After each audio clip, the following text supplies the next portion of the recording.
There are two types of statistics that you can collect in IT Guru. There are object statistics and global statistics. Object statistics would be the stats that you collect on a single item within your scenario. For example, I could collect stats on a server, I could collect stats on a workstation, a switch, any individual item. Global statistics allow me to gather information on the scenario as a whole. So for example, I could look at the delay on a server, or I could look at the overall delay of a network. So let's gather one of each type of those stats and see how that works. First, let's configure our object statistic. So right-click the server and click Choose Individual Statistics. There's a big list of various things we can look at, but let's expand Ethernet and put a check mark next to Load in bits per second. Click OK to close. Now to configure global statistics, just right-click anywhere that an object doesn't exist. Just click anywhere in the open space. Right-click, choose individual statistics. Our list is a little bit larger here. Go ahead and expand global statistics and then expand Ethernet again. Put a check mark next to delay per second.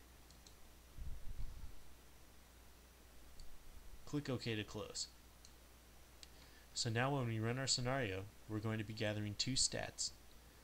We're going to be looking at the delay of the network in seconds, and we're going to be looking at the load in bits per second on our server. Now is the time to run the simulation. So to do that, click Simulation, then Configure Discrete Event Simulation. In the window that pops up, there's a variety of things we can configure, but for now, change the duration to 0.5 hours. You could have also done 30 minutes if you wanted, but either works. This 0.5 hours essentially means that our simulation is going to be simulating 30 minutes of runtime in a network. So our little network we built will be running for 30 minutes. At least it'll be simulating running for 30 minutes.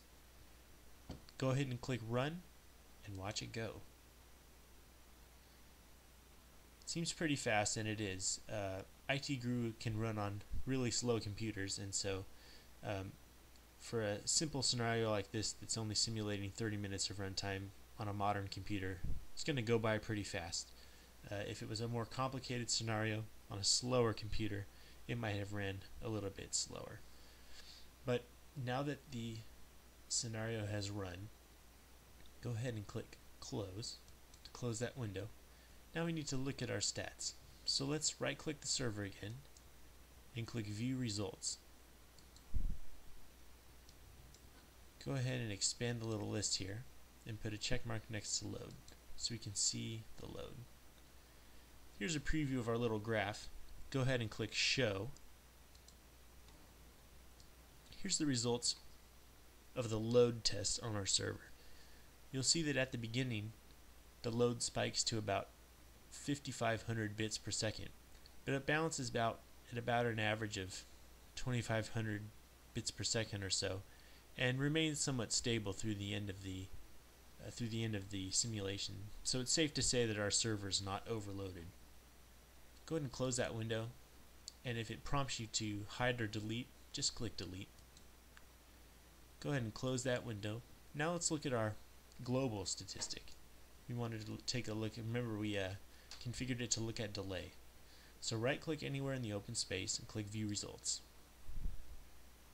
Expand Ethernet under Global Statistics and put a check next to Delay. Go ahead and click Show, and the full graph will pop up.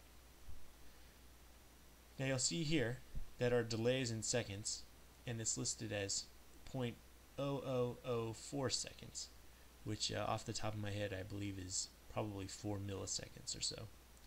So our server had a brief spike from low up to about 4 milliseconds of delay, and it remained pretty steady there throughout the remainder of the simulation.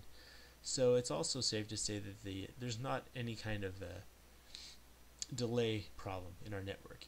It stays pretty stable. It's not rising incrementally over time as the network gets clogged up, so our server is fully supporting these 30 nodes quite well. So the next thing we would need to do, go ahead and click delete to get rid of that.